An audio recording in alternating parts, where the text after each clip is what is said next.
नमस्कार. 12वीच्या राज्यशास्त्र या विषयामध्ये आपण मागील युनिटमध्ये युनिट घटक 3चा स्वाध्याय आपण सोडवला होता. तर या व्हिडिओमध्ये आपण युनिट 4 नवीन युनिट सुरू करणार आहोत, ज्याचं नाव आहे समकालीन भारत आणि त्यामध्ये असलेल्या शांतता, स्थैर्य, राष्ट्रीय एकात्मतेसमोरची आव्हाने. म्हणजे देशाच्या शांतता, स्थैर्य आणि राष्ट्रीय एकात्मतेसमोर कोणकोणती आव्हाने आहे हे आपल्याला या ठिकाणी अभ्यासाचे. आता लोकशाही, आपला भारत हा देश लोकशाही प्रधान देश आहे हे आपण अभ्यासला. याआधीसुद्धा आपल्याला याविषयीची संकल्पना आपल्या नजरेखालून गेलेली आहे. आणि या लोकशाही प्रधान देशामध्ये वैचारिक विविधता आपल्याला दिसून येते. सामाजिक, आर्थिक, राजकीय आणि सांस्कृतिक वैविध्यतेमुळेच ही अशी प्रकारची वैचारिक विविधता आपल्याला दिसून येते. आणि भारतामध्ये तर काही विशिष्ट परिस्थिती आहे, जसं जात, धर्म, भारतात गरिबी आहे, निरक्षरतेचं प्रमाणसुद्धा काही ठिकाणी दिसून येतात. त्याचप्रकारे भाषिक आणि वांशिक विविधतासुद्धा आपल्या देशात आहे. आणि या सगळ्या विविधतेमुळेच भारतात ही वैचारिक विविधतेची जी समस्या आहे ती अधिक गंभीर स्वरूपात झाली असं आपल्याला म्हणता येईल.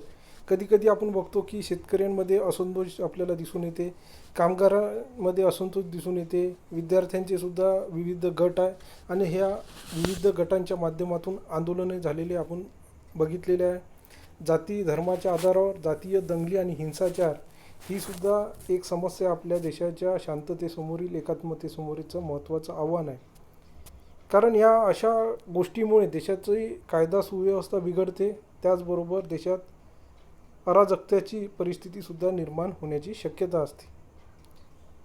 अशा परिस्थितीत शांतता, सुव्यवस्था निर्माण करणं, देशात स्थैर्य निर्माण करणं हे राज्याचं कसं असते प्राथमिक काम आहे किंवा कर्तव्य आहे.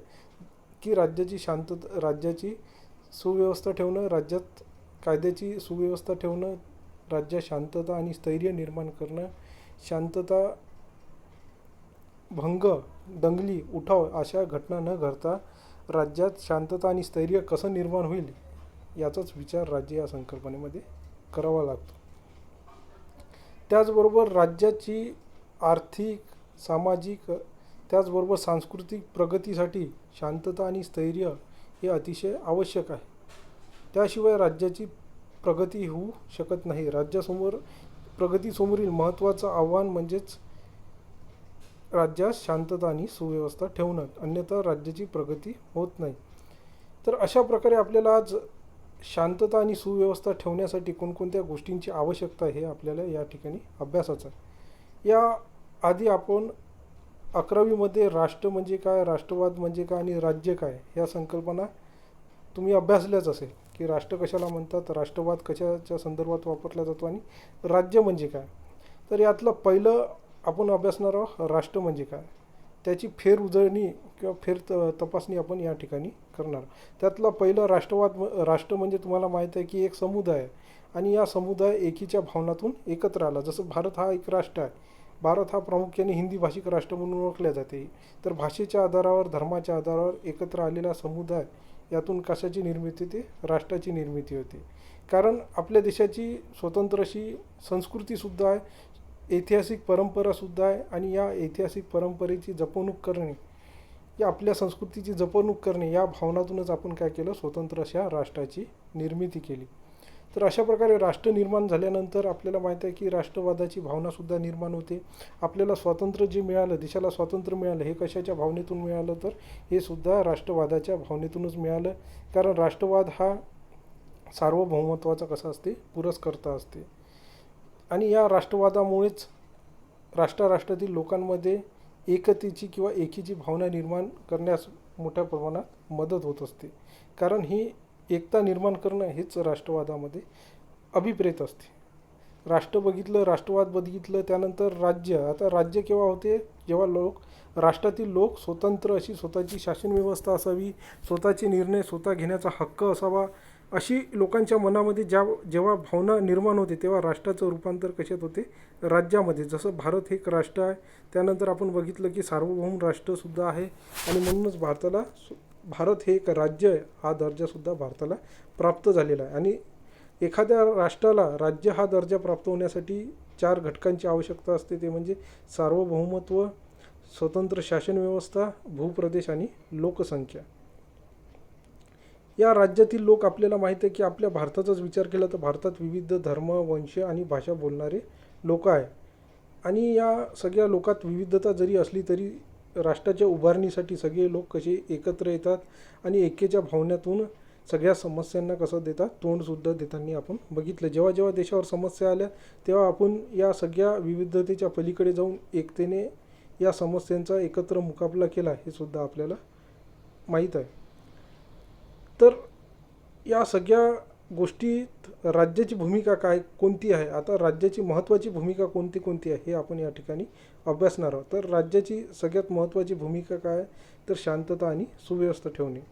आपण याआधीसुद्धा अभ्यासलं की देशात जोपर्यंत शांतता आणि सुव्यवस्था, कायदाचं राज्य येत नाही, लॉ अँड ऑर्डर राहत नाही, तोपर्यंत देशाचा विकास होऊ शकत नाही, राज्याचा विकास होऊ शकत नाही.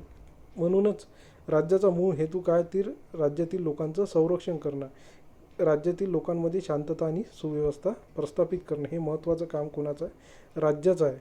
कारण आपल्याला माहीत आहे की आपल्या देशाच्या सीमेचं संरक्षण करण्यासाठी आपली स्वतंत्र अशी लष्करी दल आहे आणि या लष्करी दलाच्या माध्यमातून देशाचं संरक्षण केलं जाते. त्याचबरोबरीने आपल्या देशाचं स्वतंत्र असं संविधान आहे आणि या स्वतंत्र संविधानानुसारच आपला शासन कारभार हा चालू आहे. तर या संविधानाचं रक्षण करणं, देशाच्या सीमेचं रक्षण करणं, देशातील लोकांचं अस्तित्व टिकवणं आणि राजकीय व्यवस्था, देशाची राजकीय व्यवस्था टिकवणं हे सगळंचं प्रमुख काम कोणाचं आहे, राज्याचं आहे. कारण याशिवाय देशात शांतता आणि सुव्यवस्था निर्माण होऊ शकत नाही. देशात शांतता आणि सुव्यवस्था टिकवण्याबरोबरच राज्याला आर्थिक प्रगतीकडे सुद्धा लक्ष द्यावे लागते. देशाची औद्योगिक क्षेत्रात, कृषी क्षेत्रात, त्याचप्रमाणे इतर क्षेत्रातसुद्धा राज्य कशाप्रकारे आर्थिकदृष्ट्या सदृढ होईल, आर्थिकदृष्ट्या मजबूत होईल, या दृष्टीने वाटचाल करावी किंवा या दृष्टीने धोरण कसे आखता येईल याचा विचारसुद्धा राज्य या संकल्पनेमध्ये अभिप्रेत आहे. कारण देशाची विकास हा आर्थिक प्रगतीवर सुद्धा मोठ्या प्रमाणात अवलंबून असतो. म्हणूनच आर्थिक प्रगती साधणं हा सुद्धा राज्याचं प्रमुख कार्य आहे. आर्थिक स्थैर्य देशात निर्माण करणं हे सुद्धा काय, राज्याचं प्रमुख कार्य. 2 कार्य बघितल्यानंतर राज्याचं तिसरं महत्त्वाचं कार्य आहे राष्ट्र उभारणीसाठी प्रयत्न करणं.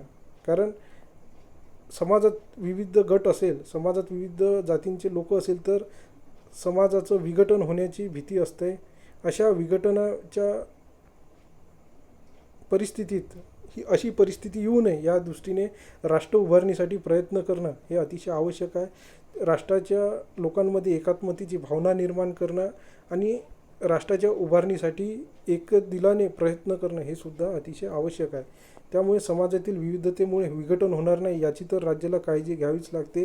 त्याचबरोबर राज्याच्या एकात्मतेसाठी प्रयत्न करण्याचं कामसुद्धा राज्याला करावं लागते. त्यानंतर 4थं आहे शासन. आता शासन व्यवस्थेत आपल्याला माहीत आहे की आपल्या देशात लोकशाही शासन व्यवस्थेत लोकसहभाग असणं आवश्यक आहे. लोकशाही शासन व्यवस्था त्यालाच म्हटलं जाते जिथे लोकांचा सहभाग असते. आपण बघत असतो की आपल्या शासन व्यवस्थेत आपण दर 5 वर्षांनी निवडणुकीत मतदान करतो आणि आपलं सरकार आपण निवडत असतो. म्हणजेच आपला सक्रिय असा सहभाग या शासन व्यवस्थेच्या निवड प्रक्रियेमध्ये असल्याचं आपल्याला दिसून येते. शासनाने घेतलेले, आपण निवडून दिलेल्या सरकारने जर योग्य निर्णय घेतले नाही तर आपण हे शासन बदलवण्याचा अधिकारसुद्धा आपल्याला दिलेला आहे. म्हणजेच या लोकशाही प्रक्रियेत मतदानासारखा एक महत्त्वाचा अधिकार आपल्याला या संविधानाने, या शासन व्यवस्थेने दिलेला आहे. म्हणजेच राज्याच्या शासन व्यवस्थेत लोकांचा सुद्धा कसा असला पाहिजे, सक्रिय सहभाग असला पाहिजे. लोकसहभागी राज्य व्यवस्था असणंच हे सदृढ शासन व्यवस्थेचं काय महत्त्वाचं उद्दिष्ट आहे. त्यानंतर राज्यव्यवस्थेत लोककल्याणकारी राज्य असलं पाहिजे. लोककल्याणाचा त्यामध्ये विचार केला पाहिजे. जे समाजातील दुर्बल घटक आहे, दुर्लक्षित घटक आहे, अशा घटकांच्याकडे विशेष लक्ष देऊन त्यांचे दुःख दूर करण्याची जबाबदारीसुद्धा कोणाची आहे, तर राज्याची आहे. म्हणजेच लोककल्याणाचं महत्त्वाचं कामसुद्धा कोणाला करावं लागते, तर राज्याला करावं लागते. तर राज्याला कोणकोणते कामं करावे लागते, राष्ट्र उभारणीसाठी कोणकोणते कामं करावे लागते हे आपण या ठिकाणी बघितलं. त्यामध्ये शांतता आणि सुव्यवस्था निर्माण करणे, त्याचबरोबर आर्थिक प्रगती साधणे, राष्ट्र उभारणीसाठी प्रयत्न करणे, शासन व्यवस्थेत लोकांचा सहभाग, त्यामध्ये लोकांना सहभागी करणे, लोककल्याणासाठी प्रयत्न करणे या सगळ्या भूमिका राज्याला पाडावी लागतात. कारण राष्ट्रवाद, धर्मनिरपेक्षता, लोकशाहीची मूल्ये, आर्थिक प्रगती आणि समाज परिवर्तन या सगळ्यांचा कशाशी संबंध आहे तर राष्ट्रीय उभारणीशी अतिशय महत्त्वाचा संबंध आहे. तर अशा प्रकारे आज आपण शांतता आणि सुव्यवस्था राज्यात निर्माण करण्यासाठी राज्याला कोणकोणती भूमिका पार पाडावी लागते आणि त्याचबरोबर राष्ट्र उभारणीसाठी कोणकोणते प्रयत्न करावे लागते हे आपण या व्हिडिओमध्ये अभ्यासलं.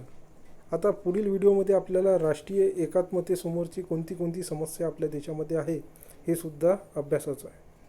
तर ही संकल्पना समजून घेतल्यानंतर आपल्याला पुढील संकल्पना व्यवस्थितरित्या समजून घ्यायची. धन्यवाद.